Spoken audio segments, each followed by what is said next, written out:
My name is Evelyn, and I'm 35. My husband, George, is 52, much older than me. We've been married for 16 years and have two beautiful daughters, a 14-year-old and a 2-year-old. Our life used to be simple. George worked, and I stayed home, taking care of the house and our girls. Everything seemed fine, but now, my life is filled with sadness and hardship. Then, one day, my world shattered. I discovered George had a girlfriend. I was heartbroken and in shock. We'd been together for so long. I truly believed he loved me. I confronted him.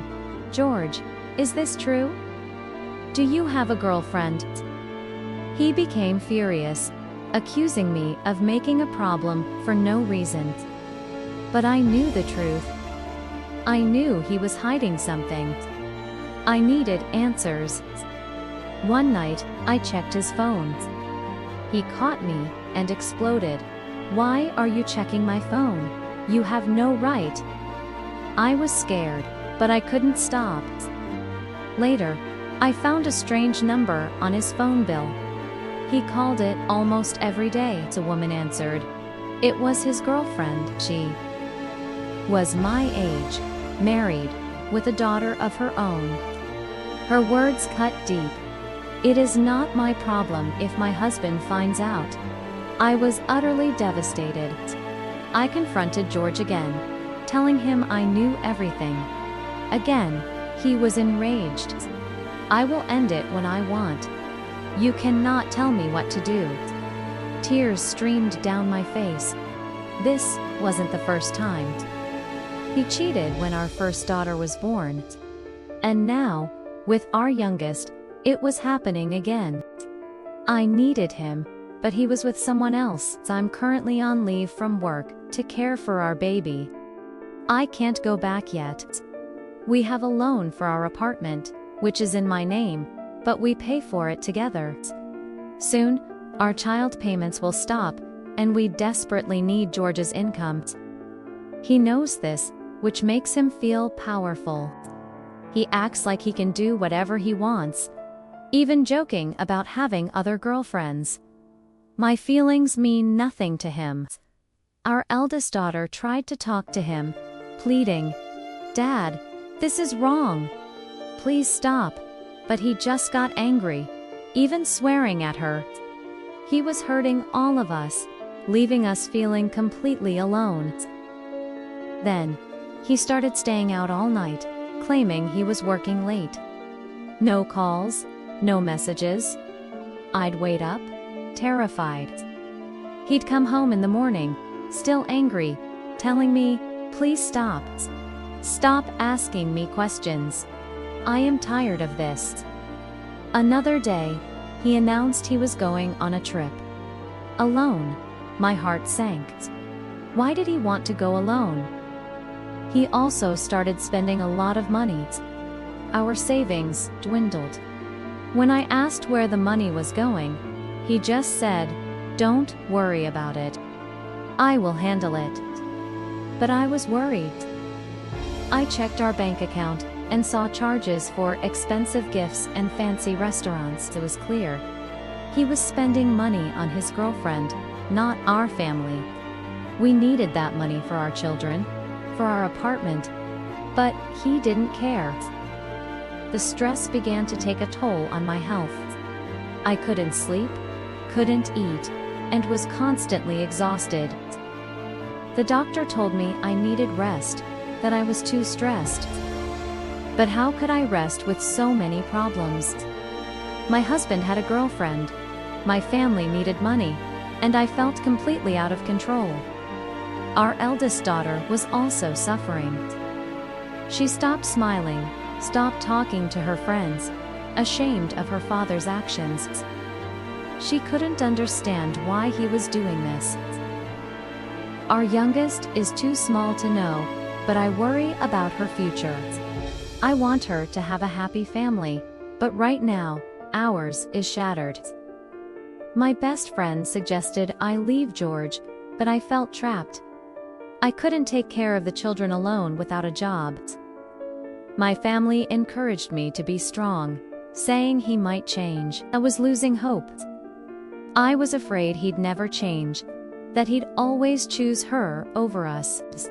I felt lost, sad, and weak. Despite all the pain, I still loved him. I wanted him to come back to our family, to remember us, to leave her. But I didn't know if that would ever happen. One evening, I was making dinner, waiting for George. He was late, as always, these days. When he finally came home, his face was serious. He didn't smile. He sat at the table and looked at me. "We need to talk," he said. My hands began to shake. "What is it?" I whispered.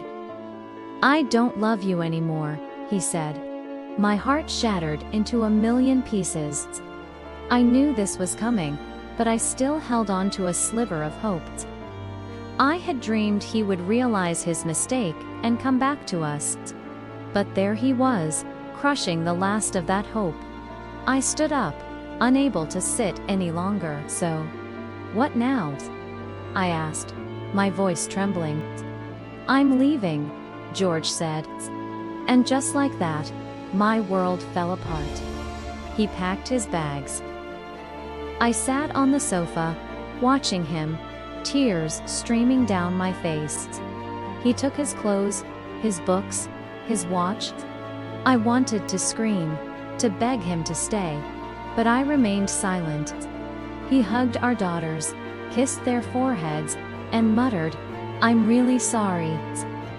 Our girls cried, begging him not to leave, but he didn't answer. He sighed, opened the door, and left. I sat there, frozen. I heard his car drive away, then the silence in the house. That's when I broke. I cried, until my whole body ached, alone in the dark. The next morning, I woke up, and instinctively reached for George's side of the bed. It was empty. Then, I remembered, he was gone. I stopped eating, stopped sleeping. Every time I closed my eyes, I saw him. I pretended to be fine, smiling for my children, but inside, I was broken. Sometimes, I'd pick up my phone, wanting to text him, but I wouldn't. I knew he was with her now. One day, walking past a coffee shop, I saw him. George. He was sitting at a table with a beautiful woman. He looked happy. I wanted to run, to scream, but I just stood there, watching. Then he looked up, and our eyes met for a second. I quickly turned and walked away. When I got home, I locked the door, sat on the floor, and finally allowed myself to cry.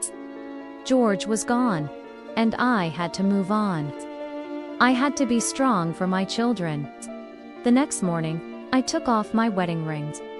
I made breakfast for my daughters. I sat by the window and drank my coffee. It still hurt, and it would for a long time. But I wasn't going to let this pain destroy me.